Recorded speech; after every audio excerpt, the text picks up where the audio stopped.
এই কবরে এই জালালপুরের মানুষ যেতে হবে কি হবে না? এ বন্ধু, বন্ধুরে গভীর মনোযোগ।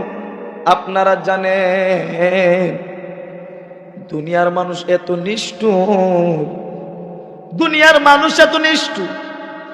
আপনার বাবা আপনার জন্য অনেক কিছু করলো। আপনার বাবা সকালবেলা আপনার খাবারের জন্য অন্যের কাজে গেছে, আরেকজনের কাজে গেছে।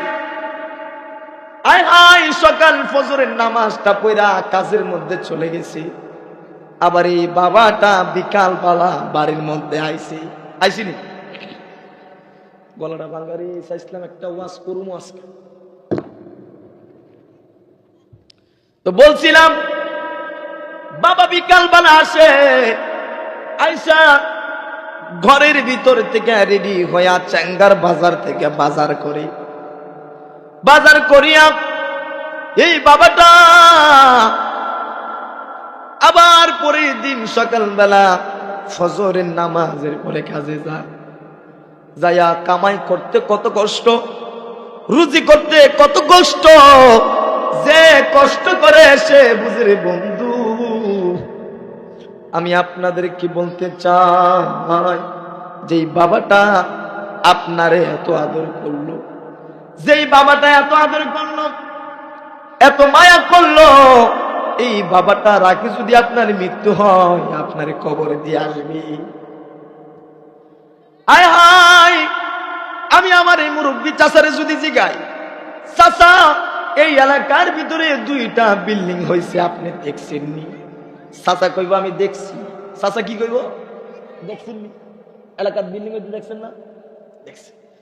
এবং এলাকার অনেক নতুন মসজিদ হয়েছে না? এই মসজিদ যে বানাইছে আপনারা দেখছেননি? আপনারা যে দেখছেন, কি দেখছেন? কই নিজের চোখ দিয়ে আমি দেখছি বিল্ডিংটা হইছে, মসজিদটা হইছে। কিন্তু আমার প্রশ্ন হলো সেই জায়গায় চাচাজি আমার জবাব দেন, আপনার মুখের মধ্যে যে দাড়ি আছে, এই দাড়ি কোন দিন কোন সময় পাইকা গেছে বলতে পারেননি। আগের মতো গায়ে শক্তি পাই না তেমন, শরীর জানি হইয়া গেছে কেমনের কেমন, শরীর জানি আমার কেমনের কেমন। এই লোকটা আমদার মতো বয়স আসিল নি? বেটাটা আসিল। এই আমদার মতো যে শক্তি আসিল, এই শক্তি গ্রহণ আছে? নাই। শক্তি আছে? নাই। এই জন্য আগের মতো গায়ে শক্তি পাই না তেমন, শরীর জানি হইয়া গেছে কেমনের কেমন। কেউ জানে না শরীরে আমার কি হয়েছে, বলেন কেউ জানে না শরীরে আমার কি হয়েছে। আমি বলি আমার মরার চিঠি এসেছে, বলেন আমি বলি আমার মরার চিঠি এসে। আমার ছোট ছেলে বলে আবু দাড়ি পেকেছে, আমার বড় মেয়ে বলে আবু চুল পেকেছে। আমি বলি আমার মরার চিঠি এসেছে, বলেন আমি বলি আমার মরার।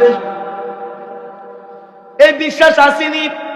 হে বাবা, আরেকজন কি করলো এটা আমি দেখলাম, কিন্তু আমার পাশে মুরব্বীরে যদি আমি প্রশ্ন করি, চাচাজি জবাব দেন, আপনার মুখের দাড়িটা কোন সময় কোন দিন পাকছে বলতে পারেননি? কয় না চাচা, মুখের মধ্যে কখন কোন সময় দাড়ি উঠছে এটা আমি বলতে পারি না, কোন সময় কাঁচা হয়েছে এটাও জানি না, কোন সময় পাইকা গেছে এটাও আমি জানি না। দিন এমন একটা অবস্থা, আপনাদের বর্তমান যে সময়, আপনার দিন আসতেছে, ফজরের আজান হইতেছে, কোন সময় কোন দিন চলে যাচ্ছে আমরা কেউ বলতে পারি। দুনিয়া লোভী হয়ে গেছি আমরা দুনিয়া লোভী হয়ে গেছি, মানুষের হক নষ্ট করি। অথচ আমাদের সেই কথা জানা দরকার যে আমাদের মৃত্যুর পরে সবকিছু ক্ষমা করলেও কারো হক মেরে খালে আপনাকে কি করবে না, ছাড় দিবে না, কারণ যে ব্যক্তির হক মাইরা খাইছেন এই ব্যক্তি আপনার ধর্ম। এই কবরের ভিতরে যেতে হবে। দুনিয়ার জমিনে সুদের সাথে আপনি জড়িত, ঘুষের সাথে আপনি জড়িত,